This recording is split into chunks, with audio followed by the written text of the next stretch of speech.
Hi, I'm Bryce Crittenden. Hi, I'm Caroline Land, and welcome back to EPL's Overdue Finds. Caroline, how are you today? I'm doing well, Bryce. How are you?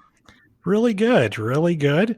Did I see that you had a power outage just before we started recording? I did, yeah. I'd sent everybody on our podcast a note today saying it was just like half an hour before we recorded. I was like, hey, my power went out, which means I have no Wi-Fi, and we may have to reschedule this. But you know what?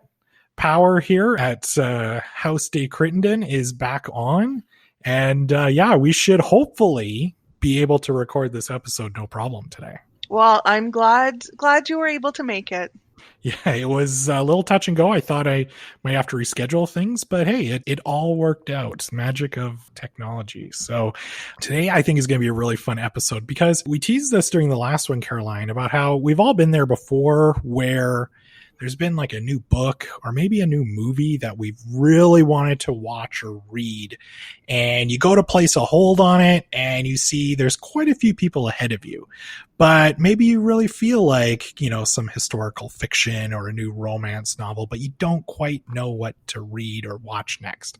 And that's what we're going to be chatting about today is kind of some read-alikes and watch-alikes that you can borrow from EPL right now while you wait for some of our newest titles to come in. I had to make a promise to myself that I was going to wait until this episode is released to the public. So everyone listening, I have waited until this was out there for you to hear, because otherwise it felt a little like insider trading, you know, to jump ahead and maybe put some of these suggestions on hold. So there are a couple that I know I'll want to check out, and I'm going to wait so that I don't get the jump on people listening today. You know, it's funny though, because there's been times where I've thought of stuff and I'm like, oh, I wonder if we have it in our system. And I'm thinking like, oh, I'm probably going to be like the first person to place a hold on this thing, even though like we have like no insider knowledge of when stuff is added to our collection per se. And I go there, I'm like, oh, there's 35 people ahead of me already. So.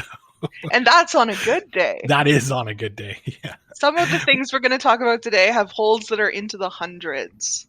Yeah. And joining us today to give us some suggestions for read-alikes or watch-alikes are a couple of friends of the podcast, not only friends, but Overdue Finds Family Members, as you have coined them, Caroline. Yeah. Some of our awesome editors here on the show. First, we want to welcome back.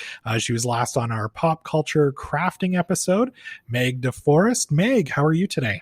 I'm doing great. I was really excited to be on this episode. It was some of the most fun researching. I mean, this is like librarian catnip. Like, I get a list of books and I can sit and just find great recommendations. So, it's a pretty good day.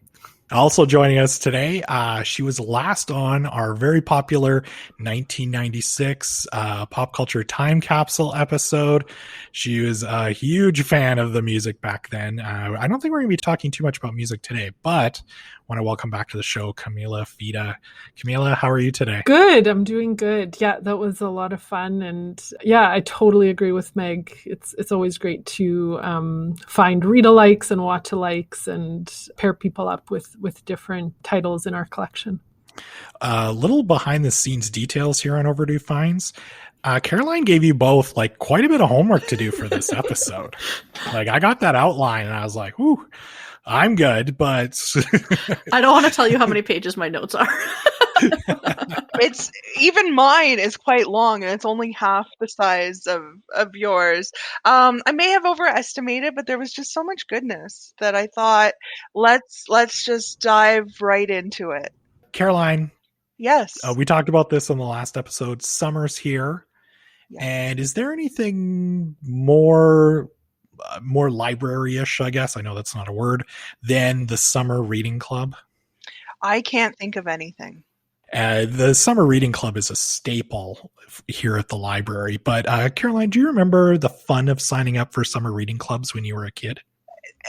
For the purposes of this read, Bryce, yeah, absolutely. It was, you know, I've actually talked about this, that I, as a kid, was never actually part of a library summer reading club.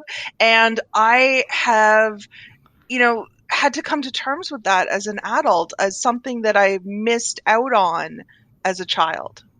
Well, guess what, Caroline? I got some great news for you, because now there's a summer reading club for adults. From June 26th to August 28th, both adults and teens can sign up for Summer Reads 21. Keep track of your reading hours this summer and complete some fun activities to win some great prizes, including, get this, a Nintendo Switch Lite and a book signed by Neil Gaiman. So to learn more, please visit epl.ca/summer-reads. Summer Reads 21 is brought to you by the Friends of EPL. We got so much fun stuff planned for this summer. Just like last year, I know we had talked about it. We, unfortunately, everybody here on this episode cannot win any of the prizes, but that's okay. There's some good ones out there. The only thing, we are eligible to win a good time. Yes, I can almost guarantee we will all win that prize. All right, so let's get into our Overdue Finds picks. Meg, what's something that you've been enjoying since our last episode? I know it's a shocker, it's a book, but it's not science fiction this time. So this is Quiet in Her Bones by Nalini Singh. And I started reading her books because she is a big author in like the paranormal romance genre. And so she's one of those people who has like these series with 20 books in them. But this one is actually a psychological thriller that kind of reminded me of like Gone Girl, that kind of thing. So it's got this really unreliable narrator who has been in a car accident, and so he's had some brain trauma, and so he doesn't even remember if what he remembers is true or not. The main part of the story is taking place about 10 years after his mother disappeared, and they've just discovered her bones in the bush of New Zealand near his house. And so Singh is from New Zealand, and it's one of those books where like the countryside is another character. Like you really feel like you're there with the descriptions of like the green and verdant kind of slightly menacing environment that's around. And Singh writes kind of this really racially diverse New Zealand, which I think is kind of interesting. I think sometimes when we read these books, they're kind of like whitewashed. And so the main family in this is Hindi, and it sort of talks about like why they're in New Zealand and their family life, as well as being this kind of really psychological thriller where you don't really know what's going to happen right until the end. So I definitely recommend Quiet in Her Bones by Nalini Singh. Nice. Have you had a chance to travel to New Zealand before? I haven't. My cousins actually have family on their other side there, so I've gotten like all those secondhand stories. So it's kind of one of those places where I'm like, that would be really cool to go. Camilla, how about you? What have you been enjoying lately? Mine is a film. It is on Canopy, so anyone can access it at any time. And it's a video essay, and it's called Los Angeles Plays Itself. It's close to 3 hours long. It's truly a video essay. It's about, the director is Tom Anderson, and he explores the way Los Angeles as a city has been portrayed and used in movies. And the movie is, or the essay, no, I'll just call it the movie. It's essentially a combination of his narration and clips of other movies, like just all cobbled together, and him kind of talking about sort of the history of Los Angeles and how it's been captured in movies in terms of its architecture, in terms of sort of different neighborhoods. It even captures a lot of neighborhoods that have since been kind of demolished for skyscrapers and freeways and that sort of thing. It's a really interesting time capsule or something, but it's one of those things where you can just like not mindlessly, well, obviously there's no plot, but I don't know. It's his narration. Some would say monotonous. I would say soothing, but it just kind of washes over you and you can just kind of dip in and out. Yeah. As I mentioned, it's like 2 hours and 50 minutes long. It was originally made in 2003, and of course because it's just clips of other movies and stuff, so it was essentially just one of those things that he would screen and then have, you know, discussions and panels and that sort of thing, because it couldn't really be recreated because you'd have to get all the releases and rights for all these other clips. But I think in 2014 they were able to do that, and it's available. We have it in DVD format and on Canopy as well. So I don't know if you're just wanting to kind of, and even travel somewhere else, like other times, another place. Yeah, it's a really, really interesting movie. That sounds really good. I did see that movie listed on Canopy. Actually, I'm gonna touch on that in a little bit with my pick. But yeah, I've been to Los Angeles a few times myself, and it's a city that, like, not just like the movies part, but the city in general has a really fascinating history. And I'm glad to hear somebody I know watched it and is recommending it. So I'm definitely gonna put that higher on my to watch list next. So. Caroline, how about you? What have you been enjoying lately? I have a book that I forgot to mention in our last episode on Indigenous reads. I wanted to mention it this week. It's a picture book for kids, well, for everyone, but it's a picture book for people to enjoy, called The Girl and the Wolf by Katharina Vermette, illustrated by Julie Flett. So I did have a chance to talk about how much I love Julie Flett's illustration. She's a really prolific illustrator who has several books of her own, as well as she's collaborated with a number of authors. Katharina Vermette has written in a number of different genres. She wrote The Break. She's also written poetry and this children's book. When you when you start with the idea of a girl and a wolf, I think your mind immediately goes to one place. So I went into it expecting it to be maybe a retelling of Little Red Riding Hood, and all I'm going to say is that it is not that. And it ends up being a really lovely story that I think can speak to a lot of people. So I highly recommend checking out The Girl and the Wolf by Katharina Vermette and Julie Flett. For me, as I mentioned, I was looking through Canopy this past weekend. This is a movie that I tweeted about, a movie from 1986 called Rad. Before I get into it, has anybody here seen Rad before? No. Not yet is my answer. You know what? I'm going to give you a little bit of also behind the scenes information about I plugged it before, our Adult Summer Reading Club. The creative for that is very heavily influenced by the poster for the movie Rad. So when you look at the two together, you will see some similarities. But anyway, the movie Rad, though, it's just as rad as it sounds. So this is a movie that I first watched.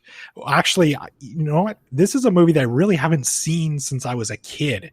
So the movie, as I mentioned, came out originally in 1986 and until recently was only available through like bootleg DVDs or VHS, since it never really got like an official DVD release, but it's now available for streaming.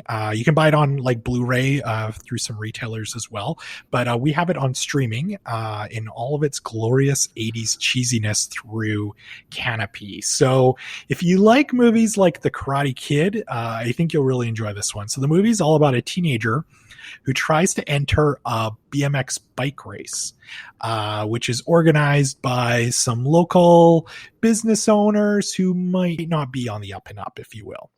The movie features a pre-Full House and pre-prison Lori Loughlin, and also features Talia Shire from, of course, Rocky and The Godfather. So yeah, really, and I'm going to share something with you. If you only the movie is very short, it's 90 minutes. It's full of awesome 80s music. I think people will get a kick out of it. I think it's only even rated G. So if you have like young kids at home, I think they'll really enjoy like the BMX bike racing scenes.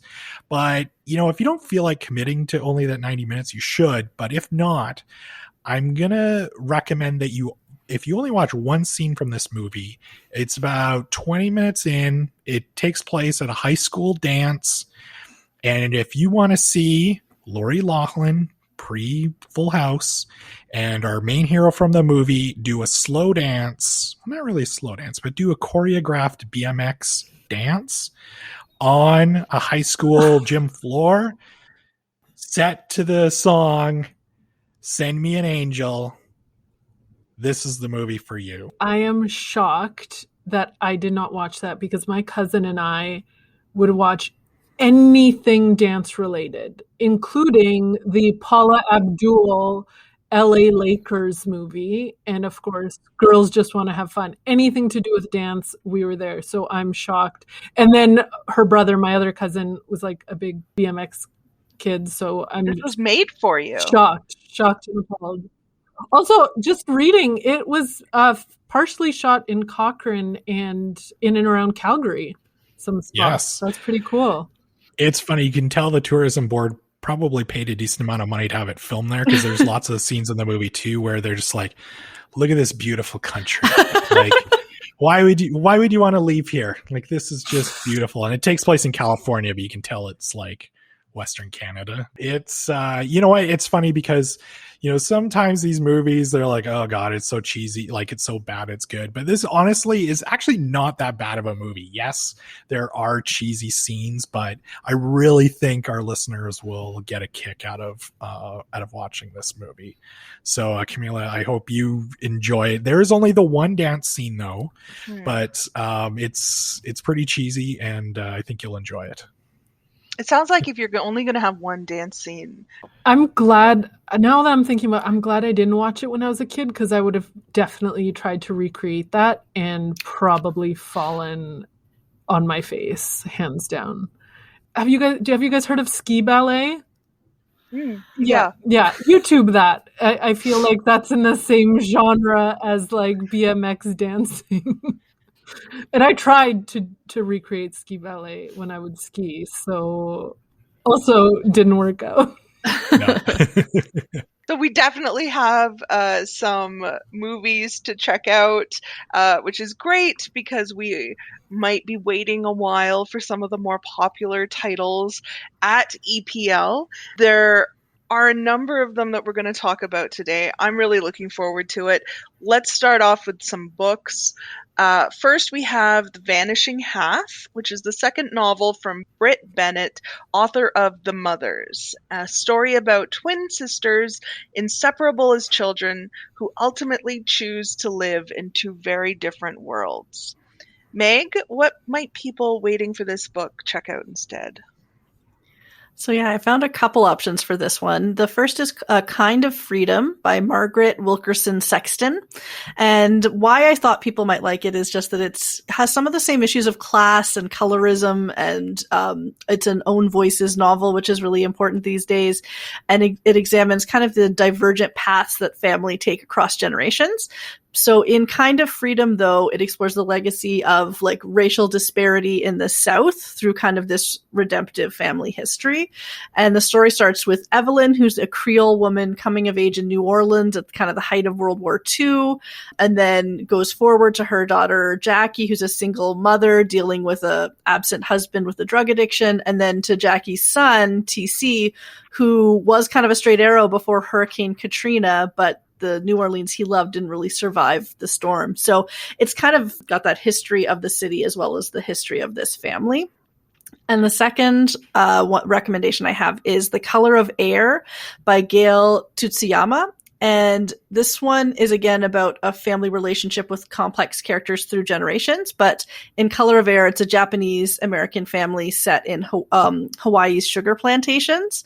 And a young doctor, Daniel, comes home from Chicago to Hawaii. And it's kind of him looking back and forth over his family's past and present through the volcano erupting in 1935. So both of them kind of have that historical family focus, which I think is kind of what people might be looking for.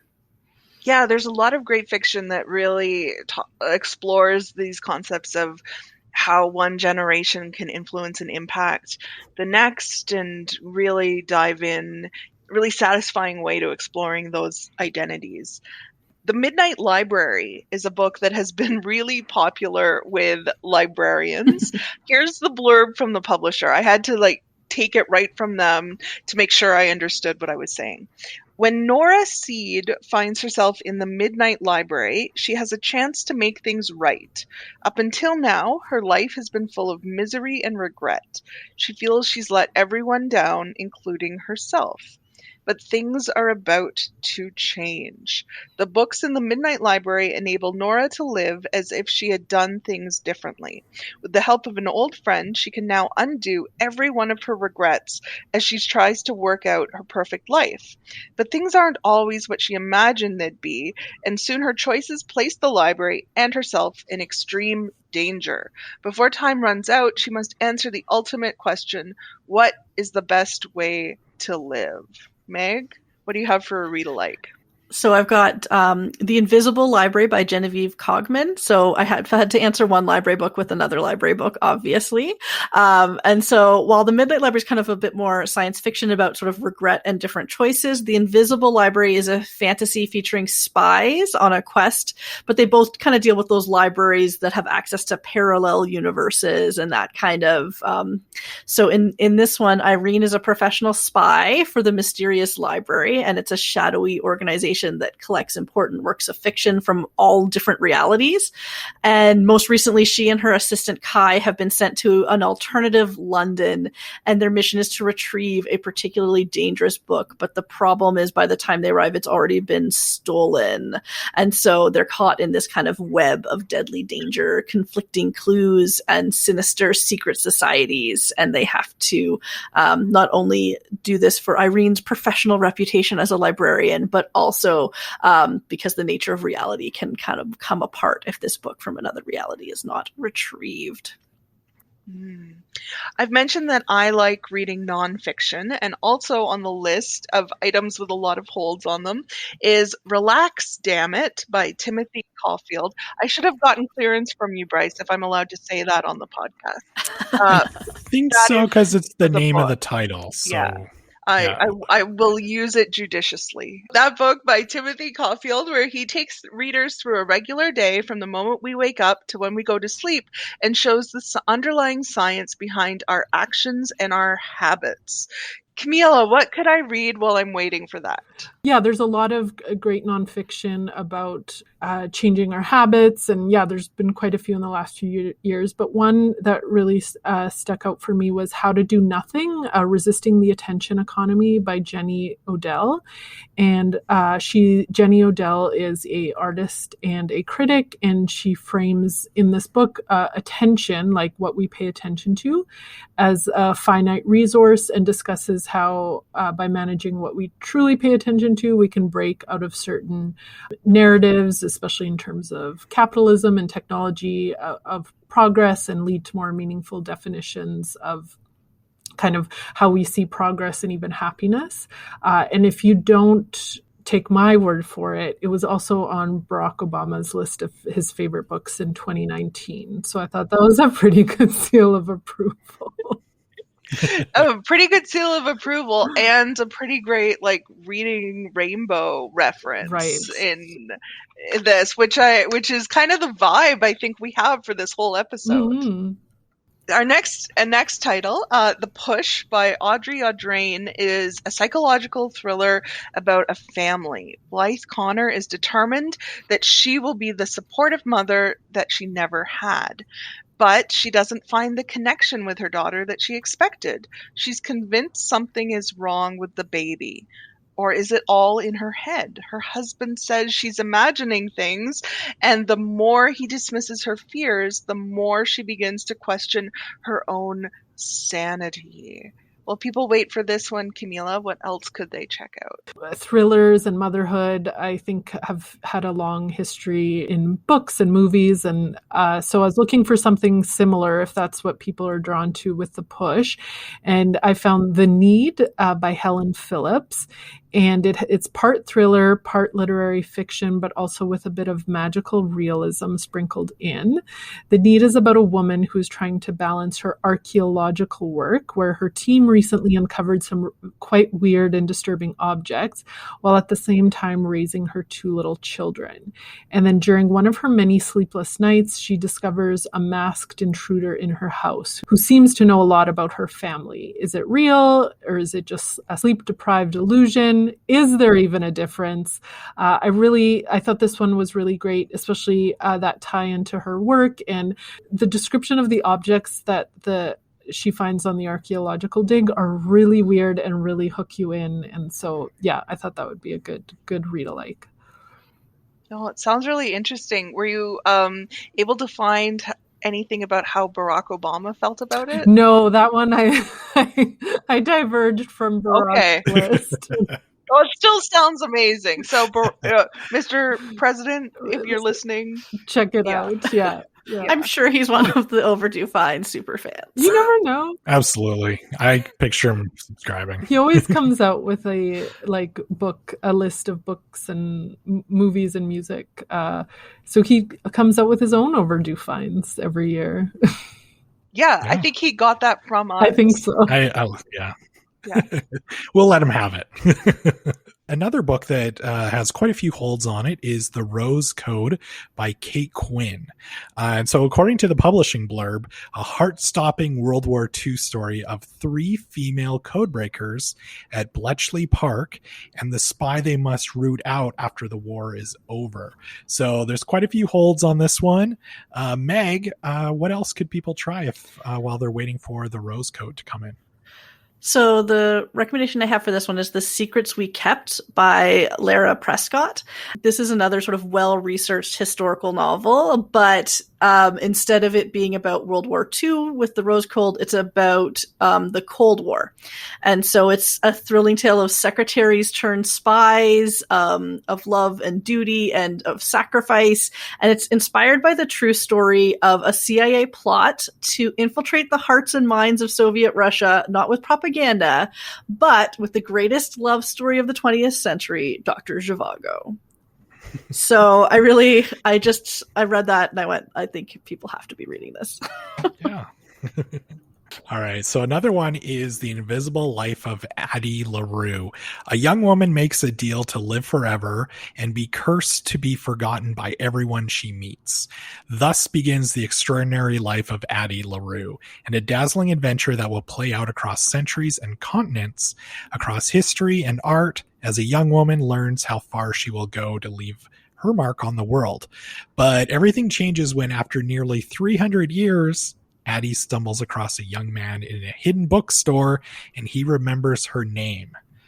Meg, I know you've probably got a couple here. What's a good read-alike while someone waits for The Invisible Life of Addie LaRue to come in? This one was kind of an interesting one because it's a very different concept to try to find some read-alikes for. So the first one I found was The Sudden Appearance of Hope by Claire North. And this is another one where people keep forgetting the main character, but instead of sort of a deal and 300 years of life, it's that everybody in her life starts to slowly forget her. Her family stop putting out a plate for her at dinner. Her, they start forgetting to drive her to school in the morning as a teenager. And so, the description is that Hope Arden has met you 1,000 times, but you'll never remember her. No matter what she does, what crime she commits, you'll never remember who she is. It makes her life difficult, but it also makes her dangerous. So another kind of young woman who's forgotten by the world, and what does that sort of mean for her life? Sort of to get onto that immortal side, the other book that I had to recommend was How to Stop Time by Matt Haig. And so this has a main character who is immortal like Addie and has lived through sort of many versions of London in his long life. And so he sort of looks like an ordinary 41-year-old, but he was born in 1581. And so the one rule he has to follow is that he tries to not fall in love because everybody dies so quickly. And so he always is changing his identity to stay alive. But now he has broken his rule and he has fallen in love with a woman named Camille at the dog park, and everything begins to unravel. So this next title, this is one, it's funny because reading through these book descriptions, I think this is the one for me that I'm most interested in reading. So it's called The Last Thing He Told Me. So it's another thriller. So the description is, before Owen Michaels disappeared, he left a note to his new wife, Hannah. All the note says is protect her. As her world starts to come crashing down, Hannah realizes her husband isn't who he said he was, and that his daughter, maybe she's the her in the note, just may hold the key to figuring out Owen's true identity and why he really disappeared. Camilla, is there any read-alikes that people should check out while they wait for this one? There's one that kind of is a little bit of the inverse, and it's called Watch Me Disappear by Janelle Brown. And combining suspense with a bit of family drama, this novel is about a woman, Billy Flanagan, who disappeared while on a solo hike in the wilderness about a year ago before the book opens. And her husband, Jonathan, and daughter, Olive, have to process their grief. The husband turns to drinking, while the daughter starts to have visions of her missing mom and starts to believe that she's still alive. And of course, as with all of these kind of thrillers, certain secrets come to light, and Jonathan and Olive wonder, is it better to face the truth or continue to live the lie? And a lot of readers have described it as quite a few twists and turns, and with a bit of that slow burn element, which I really like in thrillers. So I thought that was a good one to check out. The last book we have on our list is The Sanatorium by Sarah Pierce, and it had me at a locked door mystery set in a sanatorium turned hotel. It looks like it had a lot of other people too, because there's a lot of holds on it. So Camilla, what could I check out while I wait for this book? Another one that I thought would be a good one to check out is They All Fall Down by Rachel Housel Hall. And this is also a locked room mystery, but the setting is on a yacht on the way to an island off the coast of Mexico to film a pilot of a Mexican reality show. So what could possibly go wrong? I mean... Caroline's nodding sagely, like she knows. Yeah. So when recently fired Miriam Macy receives a surprise invitation to take part in this reality show pilot, she jumps at the opportunity to leave her troubles behind.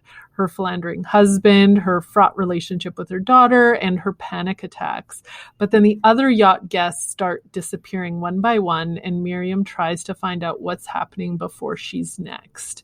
And I believe it's a bit of a kind of an updated version of an Agatha Christie novel, so there's some allusions to classic mysteries. And yeah, I this one really grabbed me for sure. Well, and that makes me think of The Woman in Cabin 10 by Ruth Ware. And again, like you get a whole bunch of people, a whole bunch of characters together in a remote setting, and then like something starts happening. That's a recipe for a good time right there. Yeah. Stay away from those remote settings with large groups. That's what I take away from all of these. Yeah, we should do a whole episode that's like a guide to life based on what we've learned from not living like a thriller. Yeah, pretty much. Minimize the secrets in your life. Yeah. Just have the one family. It's okay to be a little dull. Yeah. Don't take that inheritance from that mysterious uncle that you didn't know about. I mean, never do that. No.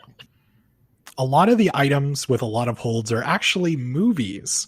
So we're going to have some recommendations here for what some people could watch while they wait for their holds to come in. So I'm going to start with a movie that came out, I think it was very early this year. It's called News of the World. And the movie stars Tom Hanks as an aging Civil War veteran who must return a young girl to her last remaining family. So this was just released on DVD and Blu-ray in March. Meg, what could people check out while they wait for News of the World to come in? So another kind of dramatic Western is True Grit. So this one has, again, sort of a young girl who orphaned and on the road with kind of that tough, kind of salty, older Western guy. And so following the murder of her father by hired hand Tom Cheney, 14-year-old farm girl Maddie Ross sets out to capture the killer, and to aid her, she hires the toughest U.S. Marshal she can find, a man with true grit, Reuben Rooster Cogburn, and Maddie insists on accompanying Cogburn, whose drinking, sloth, and general character are not giving her a lot of cause for hope. But she does join him on the trek to find Cheney, and they're joined by a Texas Ranger. All of those great Western things are going on. They find danger and adventure, and each has to find their own true grit. So definitely a recommend. Yeah, and there's two different versions of the movie too, of course. The original, John Wayne, is what he won his only Oscar for. And the other one came out, it's a Coen Brothers remake. I think it was only maybe done in 2013, 2014. And Jeff Bridges is really good in that John Wayne role. And we do have both we do have both versions. So I thought, for people who want John Wayne, there's that. And otherwise, there's the newer one too. They're both really great. Minari is an Oscar-winning movie about a Korean-American family that moves to an Arkansas farm in search of their own American dream. Camilla, what else could people watch while they wait? For this one, I went in another direction, not necessarily the theme of the movie, but more of if you're a fan of Steven Yeun's suggestion. So this Excellent choice. Yes, this was one of my favorite movies from a couple of years ago called Burning by Lee Chang-dong. It's a South Korean slow burn thriller that's loosely based on a Murakami short story. And it's about a love triangle between a young man, his childhood friend, and her rich, mysterious boyfriend. And that's all I'll say. It's really good, very atmospheric.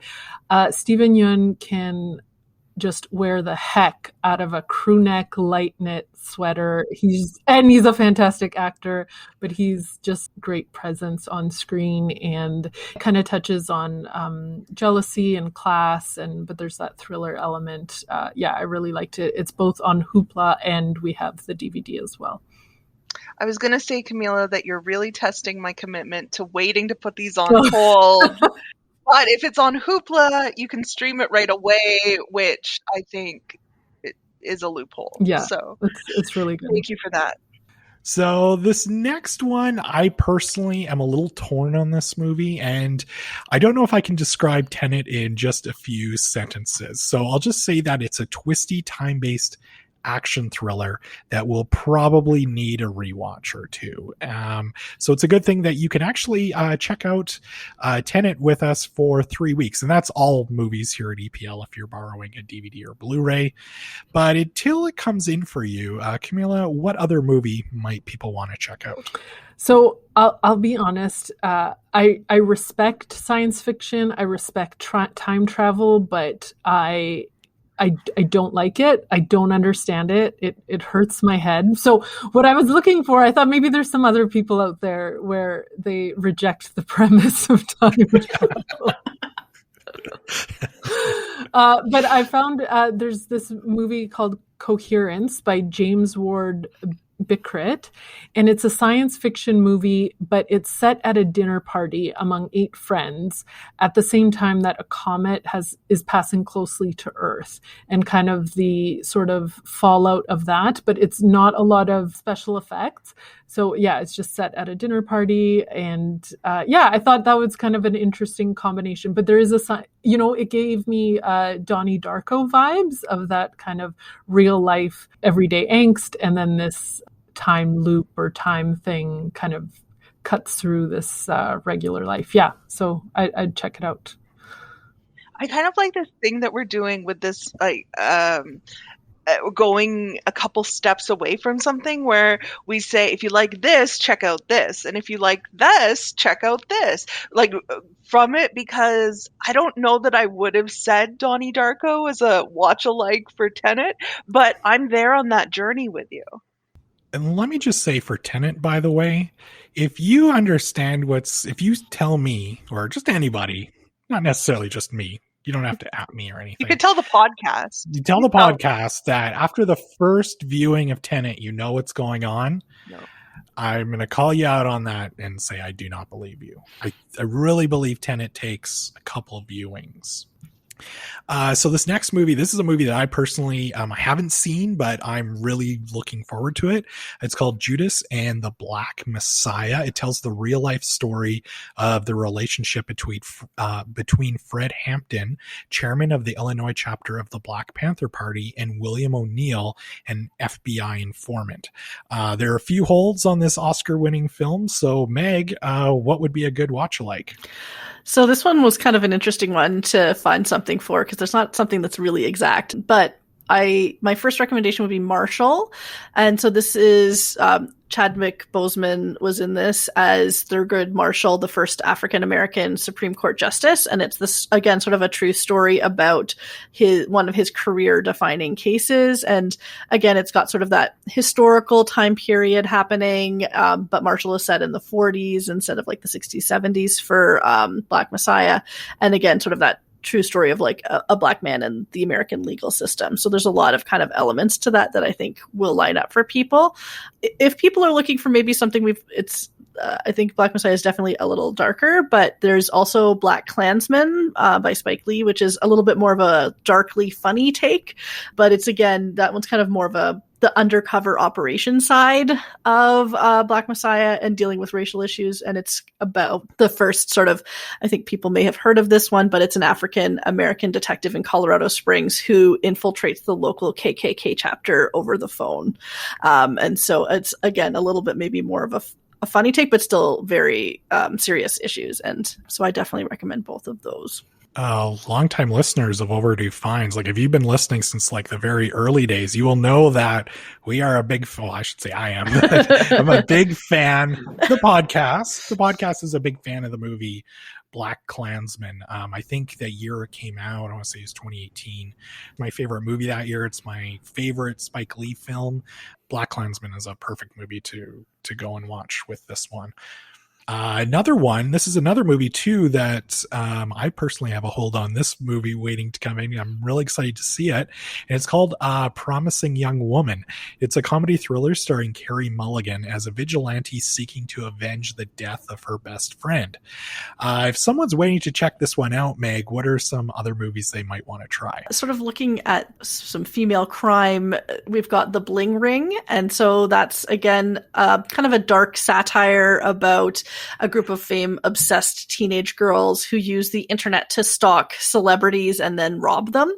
And so it doesn't quite have maybe the full darkness of Promising Young Woman, but it does have that sort of young women doing crime and that sort of element to it. And if you're looking for something a little darker, Nightcrawler, which we also have on DVD and Blu-ray, which is about Jake Gyllenhaal, who is a stringer, someone who records violent events late at night in LA and then sells the footage to local TV stations. And instead of focusing on sort of the themes that are in Promising Young Woman, it's definitely more focusing on like unethical journalism and public demand for violence, but they both sort of have maybe a bit more of a statement about sort of violence and society. So Nightcrawler might be, if that's kind of what you're looking for, might be a way to go. Nightcrawler, by the way, going back to Camilla's Overdue Finds pick, that's a great LA movie, just because it obviously takes place in LA, but yeah, you see lots of the city in the movie and just kind of talks about kind of the dark underbelly of, these guys rolling up to, scenes of car accidents and murders and trying to get the first scoop for the news. So it's a great movie.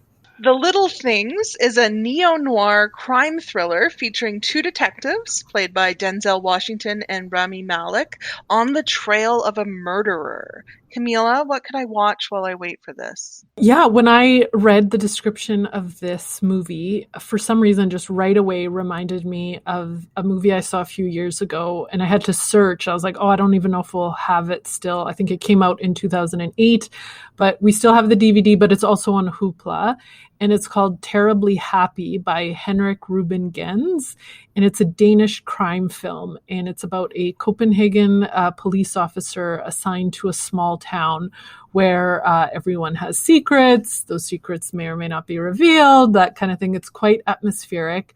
And this is just going to reveal kind of where I am at mentally. But over the last few years, I've started watching a lot more foreign films so that I would be forced to read the subtitles so I wasn't on my phone while I'm watching them. So what was kind of this brain trick of mine has really opened up some really great films that I'd normally wouldn't have considered otherwise, all because I needed to like refocus my hamster brain. And it's like Scandinavian crime dramas are like a great way to go for that because there's so like it's such a huge genre and there's some really great films in that like kind of Danish or Norwegian kind of crimes. I guess when they're like middle of nowhere and ice, like things seem a little more tense. I don't know. And it's like dark all the time. It is like something's got to give. Yeah. We might need to have you back if we do an episode on like films from around the world, because I also really enjoy watching movie. It's not just the verbal language that you pick up on when you're watching something from another culture, from another cultural history. It's there can be a lot of differences, and it's a great way to discover new actors and directors and writers. Oh yeah, for sure. If we ever do a very niche episode on Polish cinema, hit me up, because my parents are from Poland, and growing up I'd always watch with family, and now we have Polish TV on the internet, so we always watch these kind of old classic movies, the visual language, and even especially in that case and in a lot of other countries, kind of making movies under a certain kind of government regime, and the idea of censorship and kind of how that resulted in really interesting artistic choices. It's really great. It's a really great exercise to watch. So from a neo-noir to a neo-western, Let Him Go stars Kevin Costner and Diane Lane as a retired sheriff and his wife who set out to find their only grandchild after their son, the child's father, dies. Fun fact, it was filmed in Calgary. Nice. But Camilla, what else might people check out? I think we should maybe make our own movie called Calgary Plays Itself, and just have clips of like shows and movies, or Alberta, because I think there's been quite a few in Edmonton as well. Reading the description of Let Him Go reminded me of a movie from about, can't believe I'm saying this, 20 years ago, 2001, In the Bedroom by Todd Field. Instead of taking the kind of watch-alike of the neo-Western, it was more of the story of similar themes around grief and families and love. And it's directed by Todd Field. And I didn't realize that was his first film. And right out the gate, it was nominated for like multiple Academy Awards. Like just his first film just knocks it out of the park. And he's only made two, In the Bedroom and then Little Children, which also had a few Oscar nominations as well, but hasn't done anything since. So hopefully. Nice. Yeah, that's a great movie. I saw it. Oh God, yeah, like you said, 20 years ago when it first came out. This isn't a movie, but it's a mini series, The Undoing, originally released on HBO Max or Crave. So the description is the life of a wealthy New York therapist turns upside down after she and her family get involved with a murder case. Meg, while people are waiting for The Undoing to come in, what else might they like? I definitely recommend Broadchurch, which is not technically a miniseries, but it's a British television series, and their seasons are very short, so it's kind of a similar length. And Broadchurch is another kind of crime thriller. It really looks at there's sort of been a murder of an 11-year-old boy in this small coastal town, and nothing like this has ever happened before. And it focuses both on the two detectives, David Tennant and Olivia Colman, and their like psychological reactions and sort of the unraveling of how people thought of their town and themselves as this is sort of comes apart, and the story that really happened is brought to light. So I definitely recommend it. I binged the whole first season when we first got it, because it's definitely one of those where you just want to know what's happened next. I would also add Broadchurch as a good watch-alike for anyone who may have just finished Mayor of Easttown and is looking for another kind of crime, murder, mystery to check out. So before we wrap up, let's talk about a few kids' titles that are really popular. Dogman was a series that came up when we did our kids interviews episode, and it stars a police officer who is part dog, part man. How could it miss?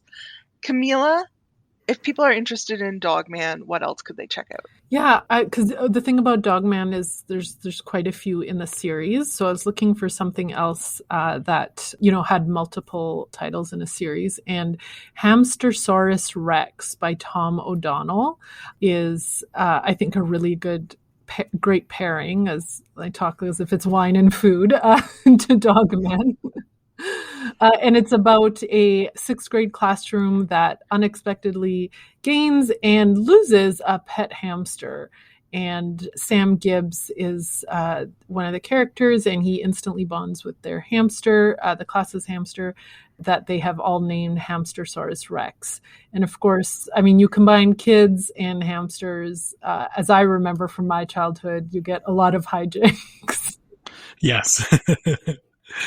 All right. So going from, hamsters and dogs to cats, we have Pete the Cat, a very groovy guy with an awesome pair of shoes.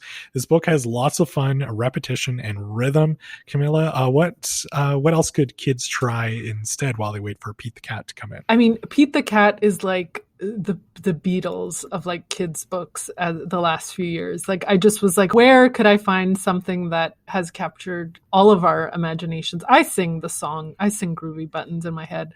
Where could I find something that's similar? So I was like, well, surely this author has written more. And he has. Eric Litwin is the author of Pete the Cat, and he has a couple of other kooky characters with their own set of books. So there's Groovy Joe, who's a dog.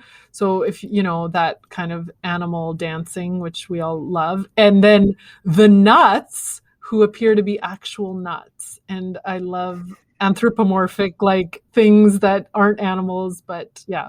So two cute little nuts who are called the Nuts. And I'm sure get into some rolling hijinks because they are cylindrical or spherical. Interesting. I was picturing in my head that they had like arms and legs like Mr. Peanut. Oh, maybe. Well, now we have to do a deep dive, guys. Yeah, we're gonna have to do some research. I'll come back with an answer. And An Overdue Finds episode on the Nuts, I think. Yeah.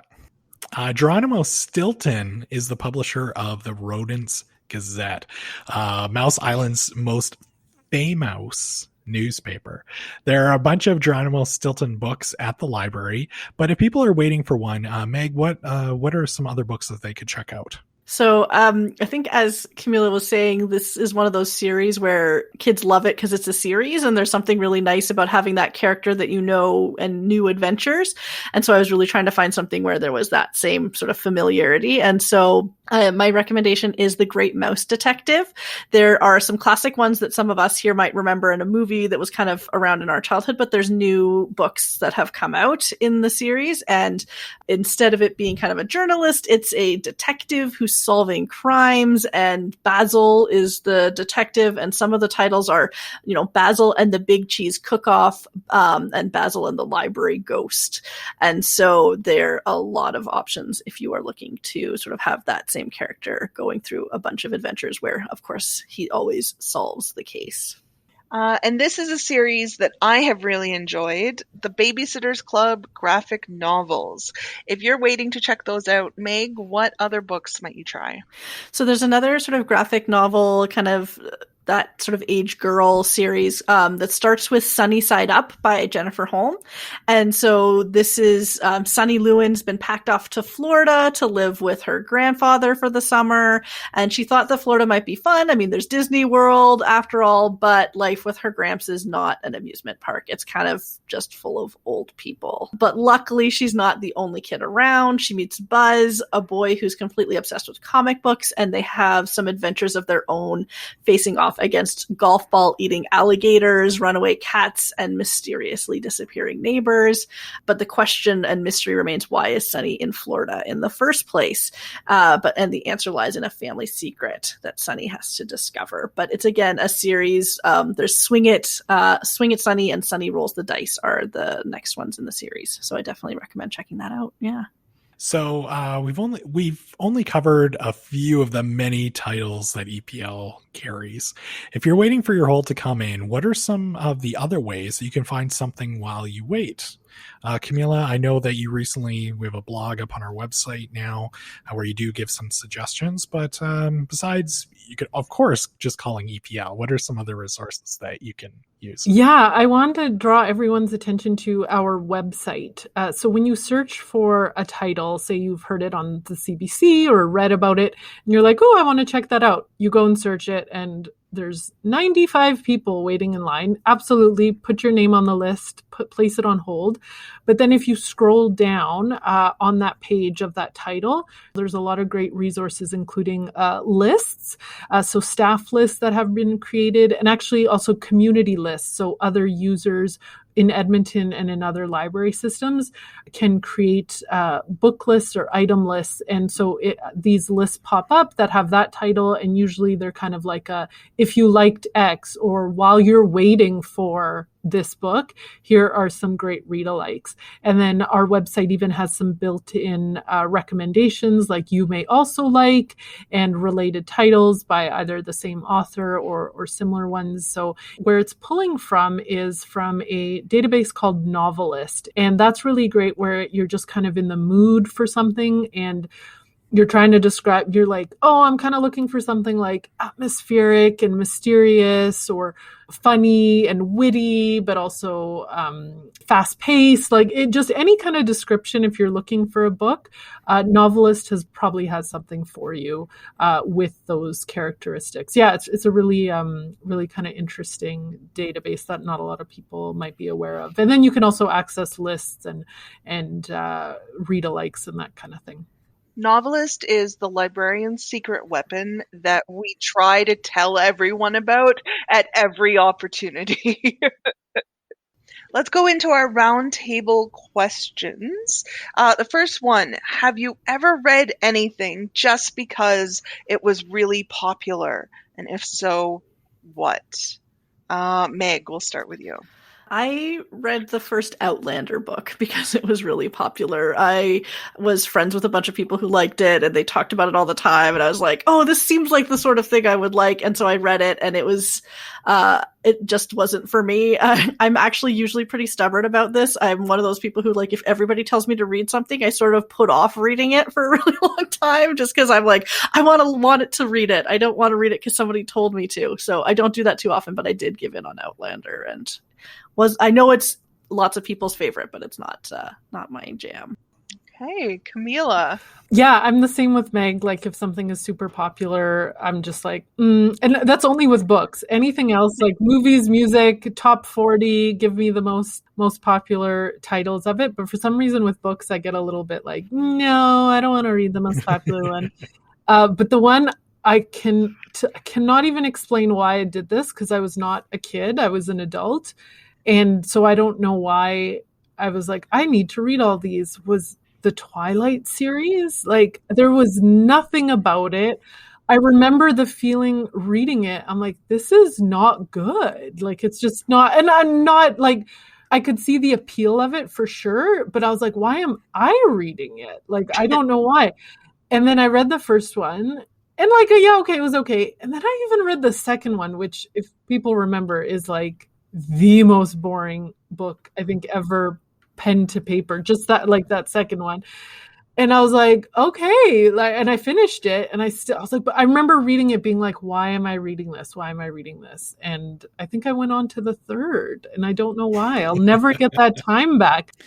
Mine was just shortly after it came out, I think originally in 2003, and that was the Da Vinci Code. It's a book that, on paper, I probably wouldn't, have sought out or anything, but it was just like, unless you were, like, for our younger listeners, unless you were around at that time, like that book was absolutely everywhere. Like, you could stop in at like a Home Hardware and they'd be selling copies by like the register. Like, it was everywhere.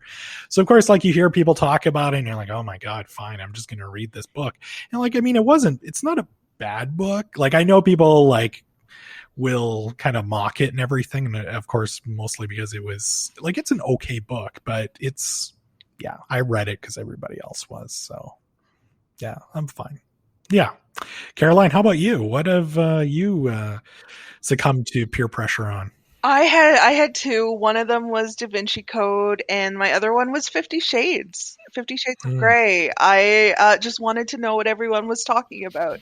Yeah, I don't know that I would have picked it up otherwise, but there's something, once something reaches such a cultural level of being out there, there's something kind of fun about being part of it, I think. But yeah, it's interesting to think about what peer pressure works on me and what doesn't. So, yeah. And our next roundtable question, thinking of people waiting in line for these items, what is the longest that you've ever physically waited in line for something? Meg.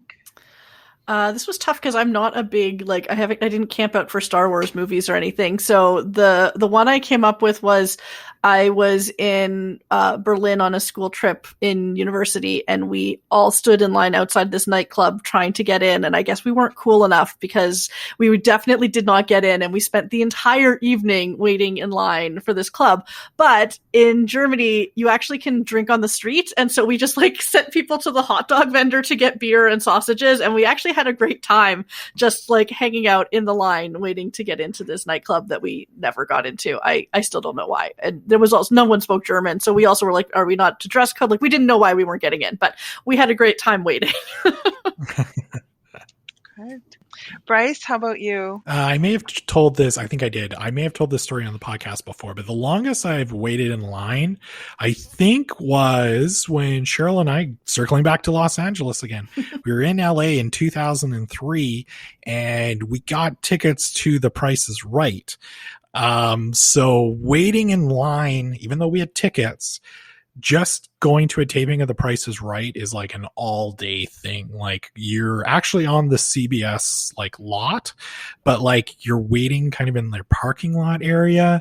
You can leave for lunch, but then you have to come back after an hour. It's the weirdest process. If you ever go to the taping of The Price is Right or a lot of these shows, it really is an all day thing. I'm sure they could make it a lot easier on themselves, but yeah, I think from the time that we actually got on the CBS lot to when we actually got in the studio, it was probably 6 to 8 hours, I think. So Wow. It's a long day.